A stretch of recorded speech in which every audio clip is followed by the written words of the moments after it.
Bismillahirrahmanirrahim. Alif Lam Mim. Dzalikal kitabul la raiba fihi hudal lil muttaqin. Di sini diterjemahkan Alif Lam Mim ini termasuk ayat-ayat yang oleh para ulama dianggap mutasyabihat. Artinya kita tidak boleh memaksakan maknanya. Kita cukup iman bahwa itu dari Allah Subhanahu wa taala. Ini termasuk ayat-ayat yang kita percaya bahwa ada makna yang diinginkan Allah, tapi kita tidak perlu menduga-duga apa sepersisnya makna itu. Dzalikal kitabul la raiba fihi, kitab ini tidak ada yang diragukan. Hudal lil muttaqin, petunjuk bagi mereka yang bertakwa. Sahabat Indonesia yang kami cintai, yang kami hormati, muttaqin dari kata kerja ittaqa yattaqi ittiqaan.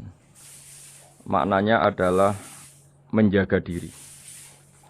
Ada 3 kelas muttaqin dalam terminologi para ulama, istilah yang dikeluarkan para ulama. 1, muttaqin orang yang menghindari perilaku syirik atau perilaku kekafiran. Sehingga menurut para ulama, apapun faseknya seorang mukmin, apapun kelirunya orang mukmin, misalnya pernah mencuri, pernah korupsi, pernah apa saja, masih dianggap mukmin karena dia masih bertauhid la ilaha illallah Muhammadur Rasulullah. Ini muttaqin yang paling kelas pokok, kelas bawah.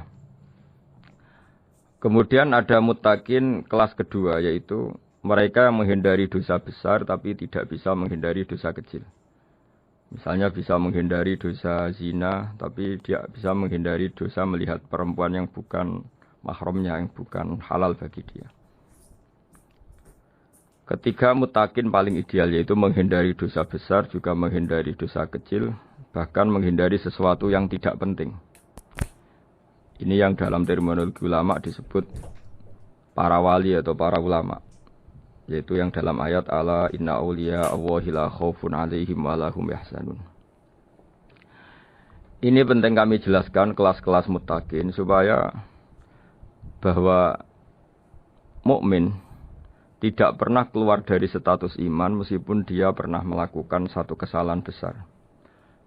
Karena yang dikatakan mukmin adalah siapapun yang meyakini kebenaran risalah Muhammad, risalah yang dibawa Muhammad, berarti dia mukmin. Soal dia melakukan dosa atau apa saja itu menjadikan dia fasik, tapi tidak keluar dari status mukmin.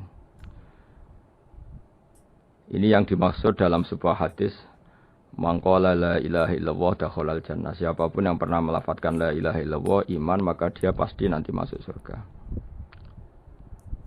Kemudian ada beberapa pertanyaan dari para sahabat dengan masa lalu orang itu yang macam-macam, Nabi tetap menjawab meskipun dengan masa lalu yang macam-macam.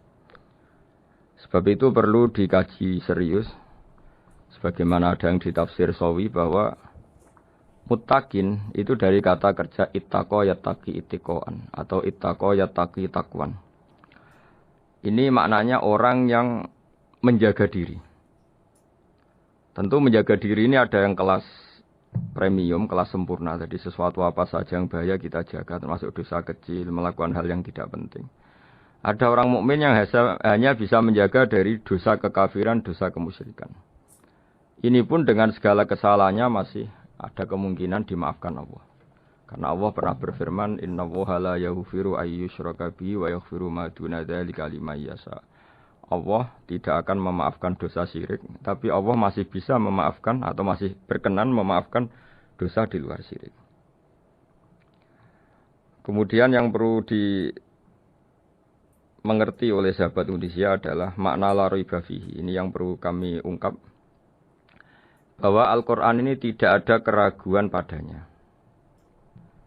Tidak ada keraguan, ini yang mudah kita teliti karena kita orang Indonesia. Mungkin rasa-rasa sastra Arab enggak kental. Mari kita teliti dari segi makna, karena makna ini rasa dan rasa itu universal. Begini misalnya, dulu orang-orang kafir Mekah karena mereka penyembah berhala, penyembah Tuhan-Tuhan yang banyak, itu memprotes. Mereka memanggil tentu masih Muhammad, belum ya Rasulullah. Muhammad, kamu mengajak ke Tuhan berapa? Rasulullah menjawab, ke Tuhan yang satu. Lalu mereka bertanya, Muhammad urusan kita ini banyak, problem kita banyak. Tuhan banyak saja tidak bisa menyelesaikan, apalagi satu Tuhan. Ini yang diceritakan dalam sebagian ayat disebut, Aja'alal alihata ilaha wahida inna hadza lasyai'un ujab. Bagaimana mungkin Tuhan itu satu? Harusnya Tuhan itu banyak karena urusan kita banyak. Lalu Rasulullah dengan bimbingan Tuhan, bimbingan Allah mendatangi mereka, kemudian Nabi menjelaskan, Tuhan itu adalah ketua kalian, Tuhan itu adalah pimpinan kalian. Bagaimana kalau Anda jadi pembantu, kemudian punya majikan banyak, punya penguasa banyak, punya tuan banyak, kemudian semua tuan-tuan Anda ini memerintahkan Anda dengan perintah yang beda-beda. Apa kalian mau punya majikan atau pimpinan yang banyak? Mereka menjawab, tidak Muhammad. Terus mereka akhirnya sadar bahwa problem Tuhan banyak itu tentu lebih sulit, lebih problem. Karena nanti perintahnya beda-beda, keinginannya beda-beda. Mereka akhirnya tersadarkan bahwa sebaiknya atau seharusnya memang Tuhan itu satu.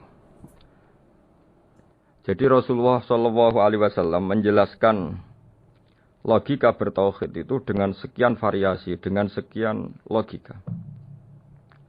Kemudian Nabi kedua juga menjelaskan logika kompetisi. Kata Nabi yang karena bimbingan Allah diberi satu pengertian. Andai kan Tuhan itu 2 atau 3, kemudian berebut dalam tahta aras atau tahta yang di alam raya ini. Sebagaimana lazimnya para penguasa. Maka pasti ada yang menang, ada yang kalah. Dan yang kalah tentu gak layak sebagai Tuhan. Ini yang disebut wala ala ba'duhum ala ba'd. Tentu kalau Tuhan itu banyak, mereka akan berkompetisi, akan bertarung. Dan pasti pemenangnya ya satu, karena memang layak jadi Tuhan tetap satu. Sadarlah bahwa orang-orang kafir Quraisy, orang-orang kafir saat itu sadar pentingnya bertauhid. Ketiga, Nabi juga menjelaskan tauhid secara ilmu logika. Begini para pendengar. Kalau dalam teori ilmu tauhid yang agak jelimet dijelaskan begini. Jika ada 2 Tuhan, maka alam raya ini enggak menjadi alam. Logikanya adalah 2 Tuhan ini bisa kamu katakan sama-sama kuat. Ketika sama-sama kuat kemudian ingin menciptakan langit. Yang satu ingin menciptakan bumi, yang satu menolak menciptakan bumi misalnya. Atau yang satu ingin menciptakan langit, yang satu menolak ingin menciptakan langit. Kemudian ternyata bumi ini terbukti wujud. Logika awam adalah yang berhasil menciptakan bumi berarti Tuhan. Yang gagal atau kudrohnya gagal, kemampuannya gagal tidak bisa menciptakan bumi, gagal menjadi Tuhan. Ini logika awam. Logika ini pun kita terima. Tapi kalau menurut logika ahli tauhid, ahli pakar-pakar logika, cara berpandangan begini. Ketika Anda mengatakan ada 2 Tuhan yang sama-sama kuat, kemudian terbukti yang satu mampu menciptakan bumi, yang satu tidak. Bahasa Anda mengatakan sama-sama kuat ini sudah batal dari awalnya, karena terbukti bahasa Anda salah, sama-sama kuat ternyata yang satu tidak mampu. Sehingga dalam pikiran orang-orang ahli tauhid mengatakan, membayangkan Tuhan saja itu enggak kebayang, karena turunan kata ini pasti selalu salah. Karena tadi misalnya dikatakan, andai kan ada 2 Tuhan, kemudian yang satu mampu menciptakan bumi, yang satu tidak. Padahal Anda tadi bilang sama-sama kuat, ternyata terbukti yang satu tidak kuat. Berarti kata Anda sama-sama kuat ini salah. Ini pula yang diajarkan Rasulullah lewat bimbingan Allah, lewat wahyunya yang disebut Kullau kana fihi ma alihatun illallahu la fasadata. Karena kalau ada 2 Tuhan, pasti kamu sifati sama-sama kuat. Ternyata sifat sama-sama kuat ini batal demi hukum, karena ternyata yang satu tidak mampu menciptakan bumi. Atau kamu sifati 2 Tuhan ini sama-sama lemah. Itu tidak mungkin lagi, karena ternyata bumi ini terbukti wujud. Pasti penciptanya ini tidak yang sangat kuasa. Jadi logika-logika tauhid sedemikian dibangun oleh Rasulullah lewat bimbingan Allah Subhanahu wa taala. Logika keempat supaya kita iman dan tambah kuat imannya adalah logika yang mudah dicerna oleh kebanyakan orang atau yang bisa diindra. Begini misalnya dalam sebuah ayat di surat Al-Kahfi, kemudian di awal surat Al-Ahqaf, kemudian di sebagian surat At-Tur, ada penjelasan begini. Ketika Rasulullah mengajak manusia menyembah Allah, kemudian orang-orang kafir tanya, lalu Tuhan kamu siapa Muhammad? Tuhan saya adalah Allah menciptakan langit bumi. Terus mereka berandai-andai, ada Lata, ada Uzza, ada Manat, ada Hubal. Itu Tuhan-Tuhan kami. Terus Rasulullah bertanya, apakah Tuhan-Tuhan yang kamu sembah itu memberi kontribusi saat langit dan bumi diciptakan? Mereka menjawab, tidak Muhammad, itu Tuhan-Tuhan yang kami bikin. Begitu juga asumsi tentang Tuhan-Tuhan yang lain. Apakah Isa ikut menciptakan bumi atau menciptakan langit? Tentu jawabannya tidak.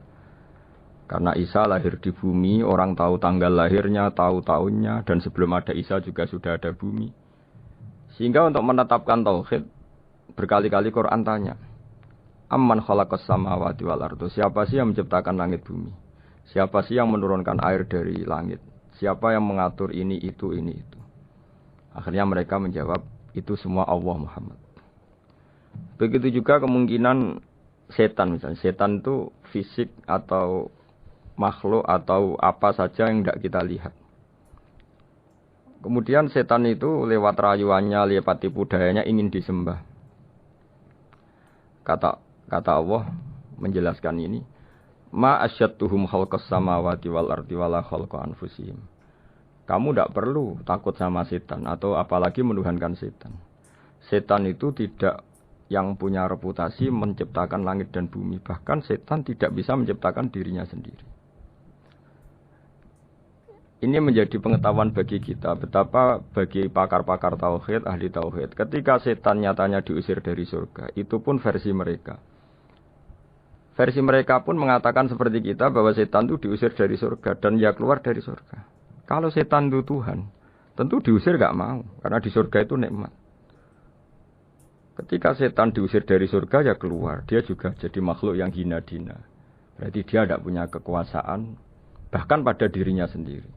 Dipaksa keluar dari surga, ya keluar. Dipaksa menjadi ahli neraka, ya jadi ahli neraka. Dipaksa jadi apa saja, juga dia akan jadi seperti yang dipaksakan. Ini menunjukkan bahwa setan adalah tahta kudratillah, tahta qahrillah, tahta satwatillah, bahwa setan pun dalam kendali kekuasaan Allah. Makanya Allah mengatakan kamu tidak usah menyembah setan, tidak usah nurut sama setan. Setan itu lemah sekali. Karena faktanya dia tidak bisa memaksakan keinginannya.